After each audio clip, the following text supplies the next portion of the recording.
आशुतोष शशांक शेखर चंद्रमौली चिदंबरा। कोटि कोटि प्रणाम शंभु कोटि नमन दिगंबरा। हर हर महादेव। ओम नमः शिवाय। आप सभी पर भगवान भोलेनाथ अपना आशीर्वाद सदैव बनाए रखें। आज की वीडियो में आप सुनेंगे श्रावण मास महात्म्य का 28वां अध्याय। आपने यदि चैनल को सब्सक्राइब नहीं किया है तो चैनल को सब्सक्राइब जरूर कर लीजिए। आपको हमारे चैनल पर सावन मास की प्रत्येक दिन की कथाएं सुनाई जा रही हैं, तो उनका रसपान भी आप लोग अवश्य कीजिएगा। तो चलिए आज की कथा शुरू करते हैं। कथा शुरू करने से पहले भगवान भोलेनाथ का ध्यान करते हैं। श्री शिवाय नमस्तोभ्यम। ओम नमः शिवाय। आज की कथा में अगस्त्य जी को अर्घ प्रदान करने की विधि का वर्णन किया गया है। भगवान शंकर बोले, हे ब्रह्मपुत्र, अब मैं अगस्त्य जी को अर्घ प्रदान करने की उत्तम विधि का वर्णन करूंगा, जिसे करने से मनुष्य सभी वांछित फल प्राप्त कर लेता है। अगस्त्य के उदय के पूर्व काल का नियम जानना चाहिए। जब समरात्रि अर्थात 8 या 10 रात्रि उदय होने में शेष रहें, तब 7 रात्रि पहले से उदय काल तक प्रतिदिन अर्घ प्रदान करें। उसकी विधि मैं आपसे कहता हूँ।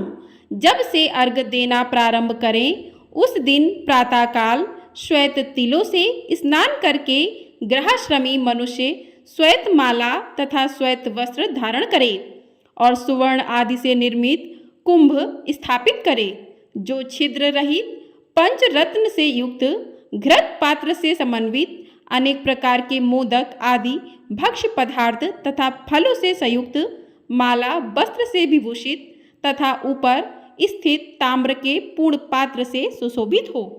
उस पात्र के ऊपर अगस्त्य जी की स्वर्ण प्रतिमा स्थापित करें, जो अंगुष्ठ मात्र प्रमाण वाले पुरुषाकार 4 भुजाओं से युक्त स्थूल तथा दीर्घ भुजदंडों से सुशोभित दक्षिण दिशा की ओर मुख किए हुए सुंदर शांत स्वभाव संपन्न जटामंडलधारी कमंडलु धारण किए हुए अनेक शिष्यों से आवृत हाथों में कुश तथा अक्षत लिए हुए हो, ऐसे लोपा मुद्रा सहित मुनि अगस्त्य का आह्वान करें और गंध पुष्प आदि 16 उपचारों तथा अनेक प्रकार के नैवेद्यों से उनका पूजन करें।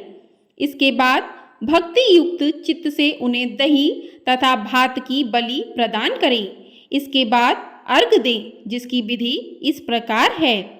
स्वर्ण, चांदी, ताम्र अथवा बांस के पात्र में नारंगी, खजूर, नारिकेल, कुसमांड, करेला, केला, अनार, बैगन, बिजौरा, नींबू, अखरोट, पिस्तक, नीलकमल, पदकुश, दुर्वाकुर, अन्य प्रकार के भी उपलब्ध फल तथा पुष्प, नानाविध वक्ष पदार्थ, सप्त धान्य, सप्त अंकुर, पंच पल्लव और वस्त्र, इन पदार्थों को रखकर पात्र की विधिवत पूजा करें। पुनः घुटने के बल सिर झुकाकर उस पात्र को मस्तक से लगाकर नीचे की ओर मुख करके अगस्त्य मुनि का इस प्रकार से ध्यान करें और श्रद्धा भक्ति पूर्वक सावधान होकर अर्घ प्रदान करें। काश पुष्प के समान स्वरूप वाले अग्नि तथा वायु से प्रादुर्भूत तथा मित्रा वरुण के पुत्र, हे अगस्त्य, आपको नमस्कार है। विंध्य की वृद्धि को रोक देने वाले, मेघ के जल को विष हरने वाले, रत्नों के स्वामी तथा लंका में वास करने वाले, हे देवर्षि, आपको नमस्कार है, जिन्होंने आतापी तथा बातापी का भक्षण किया। लोपामुद्रा के पति महाबली तथा श्रीमान जो ये अगस्त्य जी हैं, उन्हें बार बार नमस्कार है, जिनके उदित होने से समस्त पाप, मानसिक तथा शारीरिक रोग और तीनों प्रकार के ताप, आदि दैविक आदि भौतिक आध्यात्मिक नष्ट हो जाते हैं। उन्हें बार बार नित्य नमस्कार है, जिन्होंने जल जंतुओं से परिपूर्ण समुद्र को पूर्व काल में सुखा दिया था। उन पुत्र सहित, शिष्य सहित तथा भार्या सहित अगस्त्य जी को नमस्कार है। बुद्धिमान द्विजाति अगस्त्य से नवद्भव्य इस वेद मंत्र से तथा शूद्र पौराणिक मंत्र से अगस्त्य जी को अर्घ देकर उन्हें प्रणाम करें। इसके बाद लोपामुद्रा को अर्घ दें। हे राजपुत्री, हे महाभागे, हे ऋषि पत्नी, हे सुमुखी, हे लोपामुद्रे, आपको नमस्कार है। मेरे अर्घ को स्वीकार कीजिए। इसके बाद अर्घ मंत्र से घृत की 8000 अथवा 108 आहुति प्रदान करें। इस प्रकार करके अगस्त्य जी को प्रणाम करने के बाद यह कहकर विसर्जन करें, बुद्धि से परे चरित्र वाले हे अगस्त्य, मैंने सम्यक रूप से आपका पूजन किया है, अतः मेरी यह लौकिक तथा पारलौकिक कार्य सिद्धि को करके आप प्रस्थान कीजिए। इस प्रकार उन अगस्त्य जी को विसर्जित करके वेद वेदांग के विद्वान, निर्धन तथा ग्रस्त ब्राह्मण को समस्त पदार्थ अर्पण कर दें और मुख से ये कहें, सत्कार किए गए अगस्त्य जी ब्राह्मण रूप को स्वीकार करें। अगस्त्य जी ही ग्रहण करते हैं, अगस्त्य ही देते हैं और दोनों का उद्धार करने वाले भी अगस्त्य ही हैं। अगस्त्य जी को बार बार नमस्कार है। दोनों मंत्रों का उच्चारण करके दान करें। ब्राह्मण आदि पूर्व विहित वैदिक मंत्र का उच्चारण करें और शूद्र पौराणिक मंत्र का उच्चारण करें। इसके बाद सुवर्णमयी सींग वाली, दूध देने वाली, बछड़े सहित चांदी की खुर वाली, ताम्र के पीठ वाली, अत्यंत सुंदर कांसे की दोहिनी से युक्त और घंटा तथा वस्त्र से विभूषित श्वेत वर्ण की धेनु प्रदान करें। अगस्त्य मुनि के उदय के 7 दिन पूर्व से इस प्रकार अर्घ देकर ही 7वें दिन दक्षिणा सहित गौ प्रदान करें। इस प्रकार इस व्रत को 7 वर्ष तक करके निष्काम व्यक्ति पुनर्जन्म को प्राप्त नहीं होता और सकाम व्यक्ति चक्रवर्ती राजा होता है तथा रूप व आरोग्य से युक्त रहता है। ब्राह्मण 4 वेदों तथा सभी शास्त्रों का विद्वान हो जाता है। क्षत्रिय समुद्र पर्यंत समस्त पृथ्वी को प्राप्त कर लेता है। वैश्य धान्य संपदा और गोधन प्राप्त कर लेता है। शूद्रों को अत्यधिक धन, आरोग्य तथा सत्य की प्राप्ति होती है।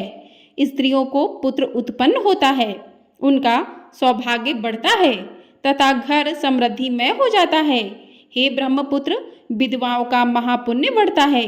कन्या रूप गुण संपन्न पति प्राप्त करती है और दुखी मनुष्य रोग से मुक्त हो जाता है। जिन देशों में मनुष्यों के द्वारा अगस्त्य जी की पूजा की जाती है, उन देशों में मेघ लोगों की इच्छा के अनुसार वृष्टि करता है। वहाँ प्राकृतिक आपदाएं निर्मूल हो जाती हैं और व्याधियाँ नष्ट हो जाती हैं। जो कोई भी अगस्त्य जी के इस अर्घदान का पाठ करते हैं अथवा इसे सुनते हैं, वे सर्वश्रेष्ठ मनुष्य पापों से छूट जाते हैं और पृथ्वी लोक में दीर्घ काल तक निवास करके हंस युक्त विमान से स्वर्ग जाते हैं। जो लोग जीवन पर्यंत निष्काम भाव से इसे करते हैं, वे मुक्ति के भागी होते हैं। बोलिए हर हर महादेव, भगवान भोलेनाथ की जय। इस प्रकार श्री स्कंद पुराण के अंतर्गत ईश्वर सनत कुमार संवाद में श्रावण मास महात्म्य में अगस्त्य अर्घ विधि नामक 28वां अध्याय पूर्ण हुआ। बोलिए हर हर महादेव, ओम नमः शिवाय। तो इस प्रकार से आज की कथा पूर्ण होती है। आइए अब जानते हैं कि सावन मास में कावड़ की परंपरा कैसे शुरू हुई। पौराणिक कथाओं के अनुसार कावड़ की परंपरा शुरू करने वाले भगवान परशुराम थे। कहा जाता है कि सावन के महीने में भगवान परशुराम सच्चे मन से भगवान शिव की पूजा आराधना किया करते थे। वह कावड़ में जल भरकर शिव मंदिर तक यात्रा करते थे और शिवलिंग पर जलाभिषेक करने के बाद भगवान शिव की सच्चे मन से पूजा करते थे। भगवान शिव को सावन का महीना और सावन सोमवार बेहद प्रिय हैं, इसलिए सावन के महीने में सोमवार का व्रत करना बहुत लाभदायक माना गया है। कहा जाता है कि भगवान परशुराम की वजह से ही भगवान शिव की पूजा और उनका व्रत शुरू हुआ है। बोलिए भगवान भोलेनाथ की जय। तो इस प्रकार से सावन के महीने में कावड़ की यात्रा शुरू हुई। तो जो भी भक्त सावन के महीने में कावड़ यात्रा करते हैं तो कहते हैं भगवान भोलेनाथ उन भक्तों की मनोकामनाएं शीघ्र ही पूरी करते हैं। सावन के महीने में जो भी भक्त सच्चे मन से भगवान शिव को 1 लोटा जल भी अर्पित करते हैं तो भगवान भोलेनाथ अपने उन भक्तों की मनोकामनाओं को शीघ्र ही पूरा करते हैं। तो आपको ये वीडियो पसंद आई हो, वीडियो को लाइक शेयर और चैनल को सब्सक्राइब ज़रूर कर दीजिएगा। आपको हमारे चैनल पर सावन पूर्णिमा की व्रत कथा, सत्यनारायण भगवान की व्रत कथा सुनने को मिलेगी। तो चैनल को आपने यदि सब्सक्राइब नहीं किया है तो चैनल को सब्सक्राइब ज़रूर कर लीजिए और उन कथाओं का रसपान भी अवश्य कीजिएगा। और कमेंट बॉक्स में हर हर महादेव अवश्य लिखिएगा। हर हर महादेव।